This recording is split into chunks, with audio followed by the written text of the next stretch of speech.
virtual reality has proven to be a fairly lucrative industry, with multiple potential demographics for devices to be catered to. In general, the biggest market for virtual reality can be described as either game players looking for more immersion or casual users looking for the thrill of virtual reality. However, one demographic that has been growing is one that seeks to use virtual reality for practical purposes.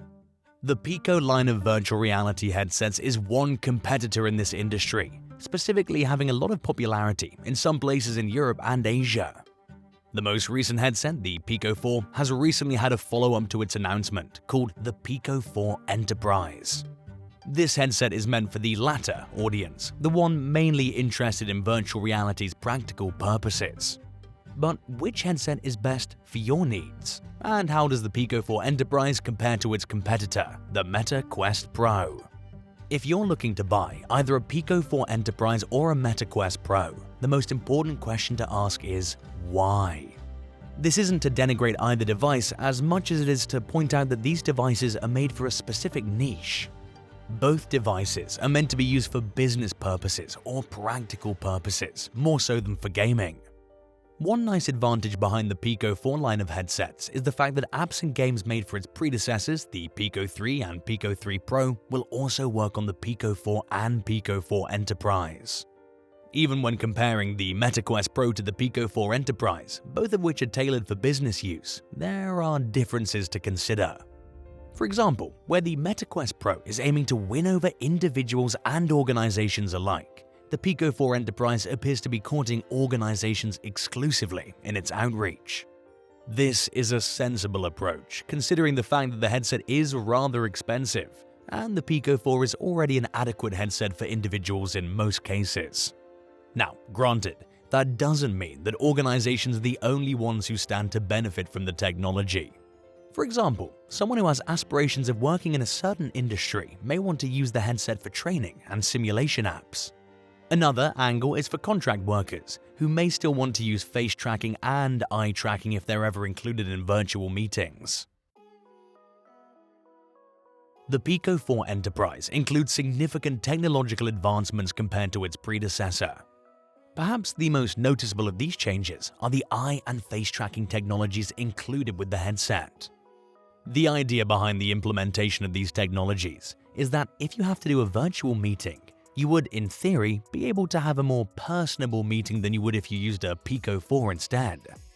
Being able to track your eyes and facial movements in more complex ways helps display more of yourself to people who see you. As far as performance goes, the Pico 4 and Pico 4 Enterprise work largely the same. Both devices use a Qualcomm Snapdragon XR2 processor, and they have a resolution of 2160 by 2160 per eye. Additionally, they have pancake lenses, which have a 105-degree field of view. However, there is one thing that differs, namely that the Enterprise has 8GB of LPDDR5 memory, which is faster than the Pico 4's LPDDR4 memory. Early on, some reports indicated that the Pico 4 Enterprise was actually going to be called the Pico 4 Pro. However, the company later revealed the Pico 4 Enterprise, which would be used for the product in the Middle East, Europe, Africa, India, Australia, and New Zealand. However, there is one exception. Instead of the Enterprise, Chinese consumers will be sold the Pico 4 Pro. Whereas the Pico 4 Enterprise is aimed at business purposes, the Pico 4 Pro is meant to be used by consumers primarily. The Pico 4 and the Enterprise model both have 256GB of storage, while the Pico 4 Pro has 512GB. For reference, the Meta Quest Pro also has 256GB of storage. It makes sense that people would not feel comfortable having an account under Meta, considering how much controversy Meta has faced with respect to how they handle customers' private data and security. Hopefully, Pico doesn't make the same mistakes that Meta did. It doesn't end in just having to create an account to use it, as there are other kinds of apps and websites that seek to get users' data some way or another. There's also another feature to the Enterprise called the Pico Business Suite.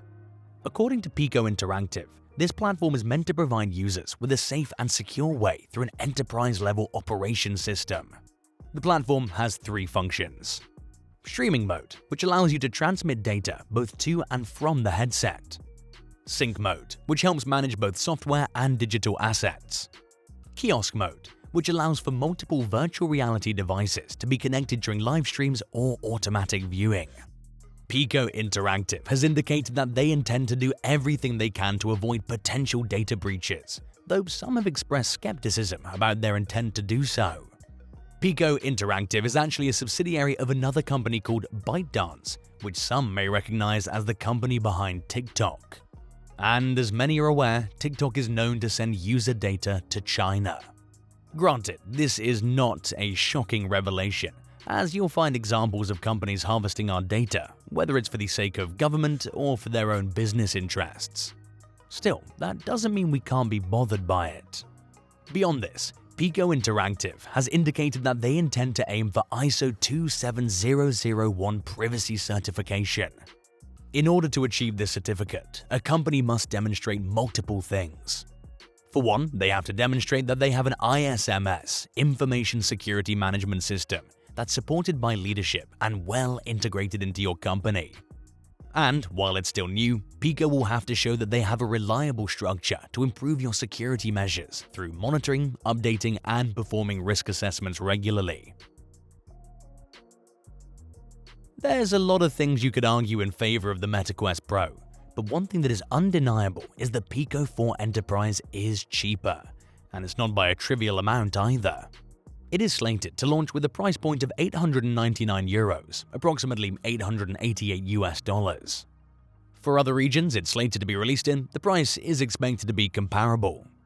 This is a stark contrast when you compare it to the Quest Pro's $1,500 price tag. Granted, while the Pico 4 Enterprise is markedly cheaper than the Quest Pro, there are good reasons for why. The Meta Quest Pro is a more capable unit than the Enterprise, containing an upgraded version of the processor that the Enterprise uses. Instead of using a Snapdragon XR2 processor, it uses a Snapdragon XR2 Plus processor. In truth, the Snapdragon XR2 can adequately run nearly everything on Pico's store, so the Snapdragon XR2 Plus is not necessarily going to be seen as necessary to many. Still, the XR2 Plus processor has two welcome improvements: an extra 4GB of RAM from 8GB to 12GB and better energy efficiency. The latter is accomplished by better cooling, which allows the headset to run at higher levels for longer. This proves to be a huge advantage for programs that the Pico 4 Enterprise may struggle with. Another reason why the price being so much higher makes sense is just how different the tracking is. The Pico 4 Enterprise comes with 8 cameras in all, 5 on the outside and 3 on the inside, the latter of which tracks your eyes and face. On the outside cameras is the 16MP RGB camera, which can be used for both inside-out tracking and color pass-through. Meanwhile, the Meta Quest Pro has a whopping total of 16 cameras. It has the same number of external headset cameras, but adds 2 more on the interior for a total of 5 on each side. Meanwhile, each Meta controller has 3 cameras. By using more interior cameras, the Meta Quest Pro is able to more accurately track your facial expressions. If you do not actually have a need for the Enterprise, you're better off just going with the regular Pico 4 model. It's significantly cheaper, €429, and for the most part, the new technology in the Enterprise model doesn't do much to enhance the experience for consumers. You may be wondering, why does the Pro controller have cameras at all, and why doesn't the Pico 4 Enterprise have them? Well, that's because each headset's controllers use 2 different methods to accomplish the same thing. In the case of the Enterprise, they have a diagonal ring on each controller, which is meant to help the headset track the controller's position. Meanwhile, the cameras on the Pro's controllers are able to accomplish this task. This method of tracking is significantly better.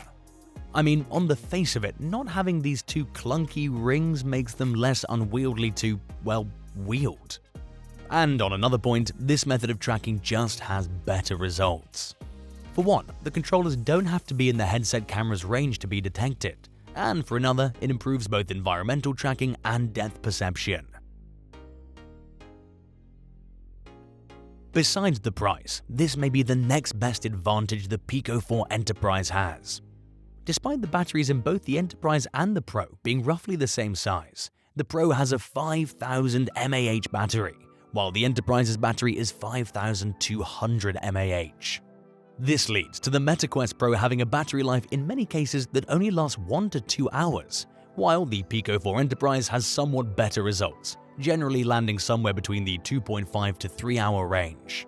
In both cases, the battery life may be extended by disabling certain features such as face tracking, although that poses a problem when it's one of the biggest reasons to invest in the headset. Ultimately, one of the biggest deciding factors for which headset you choose will come down to which is available. The Meta Quest Pro, along with other Meta products, is not as widely available in Europe. Meanwhile, so far, the Pico 4 Enterprise has not been announced for a release in the United States, though that doesn't mean it won't come eventually. The Pico 4 Enterprise will be released in Europe, Africa, China, India, Australia, the Middle East, and New Zealand, with China getting the Pico 4 Pro instead. However, the availability of the Quest Pro outside of America has its limitations. Ever since 2019, the Oculus line of devices has had complications with certain regions. For example, the Quest Pro is likely not going to be sold in Germany due to Meta's troubles with certain German laws and regulations, specifically Germany's privacy laws. This applies to Meta and Oculus devices, so if you're looking for a business-focused VR headset, the Pico 4 Enterprise is the best fit for it. The only alternative would be to import a Meta headset from a country where it's available. In truth, this is perhaps the biggest advantage Pico has over Meta. It seems like every year we get another device or software or any innovation that's supposed to change how we work. While we remain cautious about declaring whether the Pico 4 Enterprise and devices like it will change how we do business, there is something there at the very least. As our society is beginning to embrace remote work, there are some benefits and complications to consider. Of course, virtual reality is nowhere near where it needs to be to truly reproduce the office setting in the comfort of your own home. After all, much of the software being proposed for use, such as the metaverse, has been struggling with getting good performance from its creator. Whether it'll even last is up in the air. However, with both face and eye tracking, this technology does have some potential. The Pico 4 Enterprise is a much more expensive headset than the Pico 4, and yet it's also much less expensive than the Meta Quest Pro. For people who are interested in the business benefits of a virtual reality headset yet aren't willing to drop $1,500, this may be a nice middle ground for them. Yet, the result may be that when given the choice between the cheaper or more expensive headset, they may go with the latter, viewing the former as not going far enough technologically for their needs. At the same time, whether these kinds of headsets will be seen as valuable tools in the workplace is yet to be seen, as work-focused headsets are only very recently getting attention.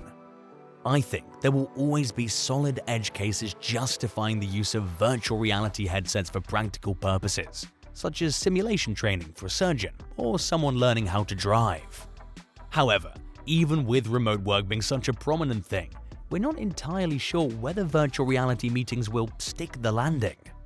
So, what are your thoughts on the headset? Do you think it's worth the price? What do you think of the future of virtual reality for business purposes? Let us know in the comments below.